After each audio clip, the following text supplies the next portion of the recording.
என் வீட்டுக்குள்ள வந்து புகை போட்டதும் இல்லாம சுப்ரபாதம் பாடுறதும் இல்லாம என் குழந்தைக்கு ட்ரெஸ் வேற போட்டு விடுறியா? இனிமே ஏன் வீடு ஓ வீடுன்னு பிரிச்சு பேசுறதெல்லாம் இன்னையில இருந்து விட்டுடுங்கக்கா. இது நம்ம வீடு, அவன் நம்ம குழந்தை, அவரு நம்ம புருஷன். என்னது நம்ம புருஷனா? புருஷன் வேற சொல்ல ஆரம்பிச்சிட்டியா? ஆமா, நீ கட்டிக்கிட்டவ நான் வச்சுக்கிட்டவ. என்ன இருந்தாலும் புருஷன் புருஷன் தானே. அவருக்கு மதுரை பக்கமா இருந்துன்னு வச்சுக்கோ, வாங்க மச்சான் கருவாட்டு குழம்பு ஆக்கி வச்சிருக்கேன் வாரியலா அப்படின்னு கேட்டிருப்பேன். கோயம்புத்தூரா இருந்ததுன்னு வச்சுக்கோ, ஏனுங்க மணி என்ற வீட்டுக்காரர் ரொம்ப நல்லவருங்க அப்படின்னு சொல்லிருப்பேன். தஞ்சாவூர் இருந்ததுன்னு வச்சுக்கோ, வாங்கண்ணா சாப்பிட வரையலா அப்படின்னு கேட்டிருப்பேன். இதே மெட்ராஸ் இருந்ததுன்னு வச்சுக்கோ,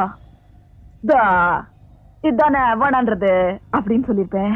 அவருக்கு எந்த ஊரோ தெரியலையே, ஆசை வேகத்துல அதை கூட கேட்க மறந்துட்டேன். நீ வேற புருஷன் தானே பொட்டில் அடிச்ச மாதிரி கேட்டுட்டியா? எனக்கு கையும் ஓடல காலும் ஓடல.